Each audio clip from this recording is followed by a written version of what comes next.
Hi, this is Derek. I have a review for today of the fairly new movie. It's Unfriended. It came out last week. I saw it last night. Hadn't heard too much about this one, other than seeing the ad keep playing on YouTube of all things. Where finally it kind of caught my attention. I finally did end up watching like the full trailer.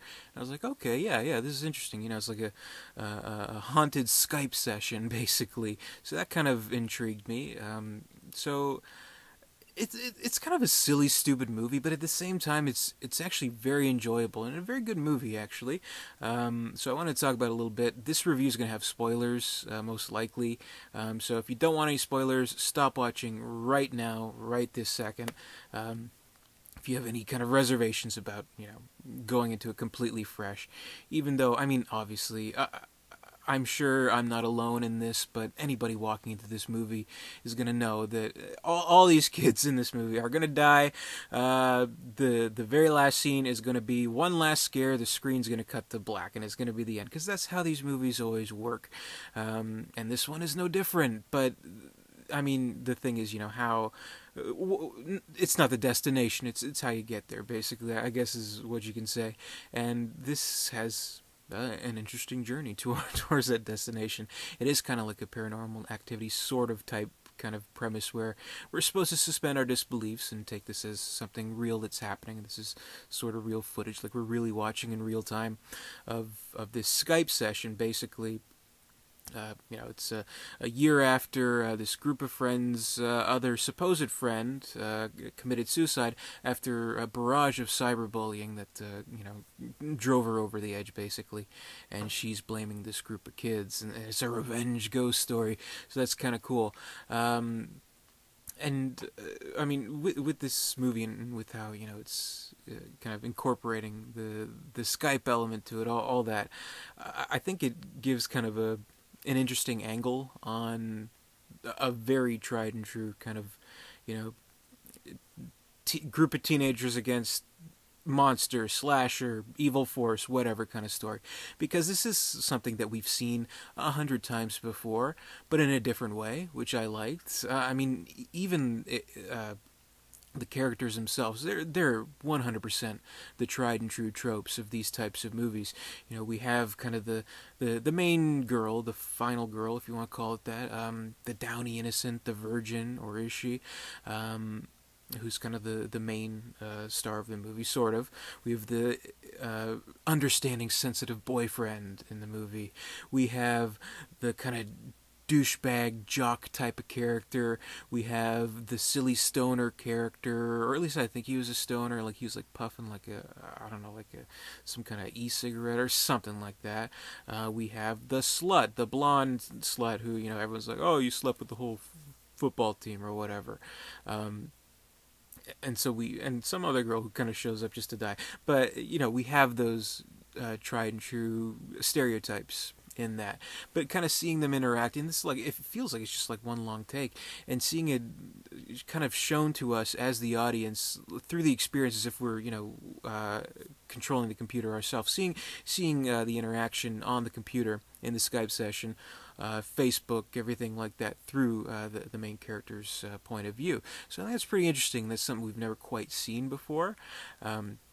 So we see, the scary chats come up. We see the mysterious participant in the Skype conversation. So all that stuff to kind of scare us. And, we even see the character kind of close the window, play music, read like a forum about ghosts and stuff like that. So it's kind of emulating an experience. And I think that's kind of cool because, I mean, what most horror movies would try to aim for is to try to strike some kind of fear into where we feel safe. And, this kind of social media overload, it's somewhere where, you would argue, at the end of a day, at the end of a day of school, day of work, you go home, you're on social media, talk to your friends, Facebook, all that stuff. It's a very safe environment, so to kind of push that evil force into it, I think it's pretty clever. I'll give them credit for that, even though it's, everything else is kind of like right down to every horror cliche, like, oh, what is this? It's just some, person trying to mess with us, right? Some guy even like aims a gun at the camera. He's like, I'll fucking kill you, man! Like, okay, but it's silly in some respects. Um, but it reaches a point where it does get kind of absurd and almost funny. Like that's what I liked about the movie. It is kind of funny and enjoyable in certain types of ways. There's a scene where the ghost of the girl, she gets them to play that game, Never Have I Ever. Uh, and that kind of results in a really great and kind of tense, funny scene where they're all kind of turning on each other and kind of revealing, their betrayals of each other, which is, I think that's pretty cool. And yeah, you could probably read into it on another level where, cyberbullying in this new social media, technological, internet age, it's something, that I don't think.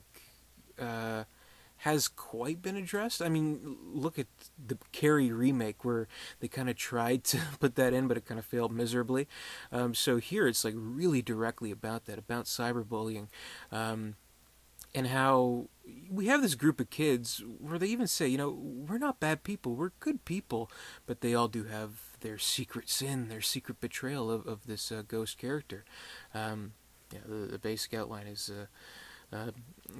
This video was revealed on YouTube of the girl drunk at the party. She shits herself, and it's a really kind of disgusting kind of video that we like see the camera kind of going up and looking at her butt and all the poop coming out. They call her Leaky Laura.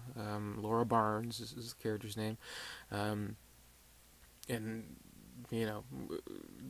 a few days later she kills herself because everyone is making fun of her, and some other issues there too. Like we kind of get hints from the other from the main character that there might be some sexual abuse in her past. So there's little hints at stuff like that, which I appreciate. The kind of little hints at that. So we see their conversations on the camera, and then between the boyfriend and girlfriend, Blair and Mitch, I think their names are.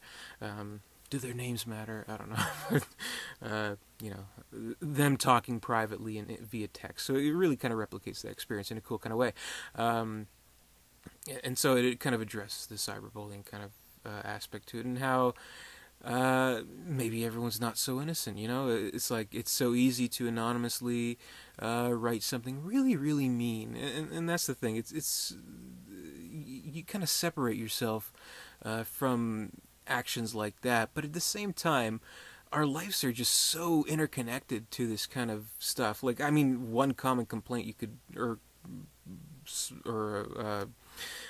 complaint or a plot hole, if you want to call it that, or just kind of fault in logic, is that, hey, why don't you just turn off the fucking computer, the movie's over in 10 minutes. That's true. But try telling that to all the young kids in the audience when I went to see the movie. Their little fucking phones out the whole fucking time. It's attached to you, so your whole life is in this kind of cyber universe, and as this movie would show us, your death can be too. So that's kind of interesting. But when it comes to really mean things like that, there's a disconnect, which is kind of weird, and it doesn't openly explore that kind of stuff. I mean, ultimately, it's about stupid fucking asshole kids getting killed because the ghost is getting revenge. That's it. But you can read into it a little bit closer, and I think it does, and necessarily so, in not like a really direct way, deal with like the cyberbullying. So I think this would be a good. I hope that kids of that age, like 16, 17, high school kids, I hope they watch this movie and maybe learn something from it, hopefully. But it's an interesting age that we're in where something like that can happen.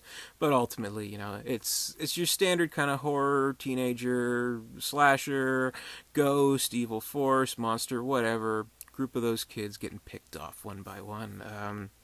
But it's done in an interesting way.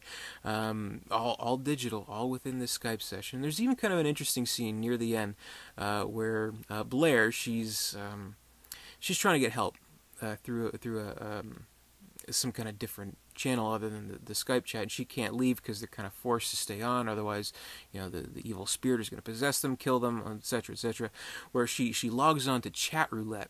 and she's running through, like clicking through all the different chat sessions, and it kind of reminded me of, the scenes in the horror movies where, the final girl, she's running and going from house to house and no one's listening to her. So it's kind of like a modern update on that. And of course, being chat roulette, you expect someone's dick to show up, and it does do that, and I applaud the movie for doing that. So that was kind of funny, nice little comic relief. But I think a lot of the movie is really funny. Either it just gets to such a point of absurdity that it's intentional, or maybe it's not. But I found a lot of aspects to it very funny, which made it more enjoyable.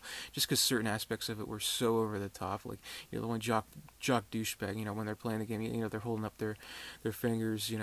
Never ever da da da da da. He keeps on repeating this line. It wasn't me. I don't know. I think that was kind of funny. I don't know why that made me laugh so much, but it did. So there's all these secret betrayals that they reveal to each other. They turn against each other. This ghost is just fucking with them, having this, whole, day in court with these people, revealing their sins and making them pay for it. So I think this is kind of cool. I think it's a fun movie, though, it would have been nice if they at least tried to change the end a little bit. It is, as I mentioned, just, something scary happens, cut to black, girl screams, the end. You've seen it a million times. I think it would have been quite interesting because, again, I warned about spoilers here, but everyone had a part in Laura Barnes's demise, and what Blair had done, and what it is revealed at the end that we kind of are slowly but surely kind of maybe suspecting is that she is the one who filmed the video, and the very end tag to it is missing, where the camera turns around and it's her and she's laughing. So all that gets posted on Facebook through the ghost power. Does it? I don't know. And then you see all the comments from people like, this is disgusting. I can't believe you, Blair. How could you do this? You're horrible. Fucking kill yourself. Kill yourself, bitch.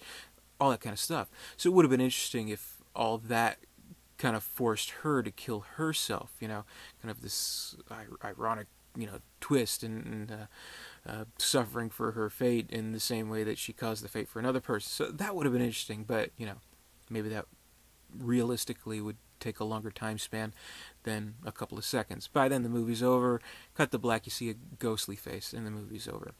But, if it ain't broke, don't fix it. It's a tried and true formula. I thought this movie delivered and did a little bit of switches on the execution itself. So I'd rate Unfriended 3 stars out of 4. It is a very entertaining horror movie that explores familiar territory, but in a different way, and an innovative way that I found quite compelling. That's what I thought of the movie. Definitely check it out if you haven't. It's worth seeing, especially with like an audience. This is the kind of movie that you want to see with like a really loud audience who's all on their phones, because it kind of, brings the experience full circle, I guess. But yeah, that's it. So if you like this video, give me a thumbs up, comment, rate, subscribe, all that good stuff, and I'll see you later.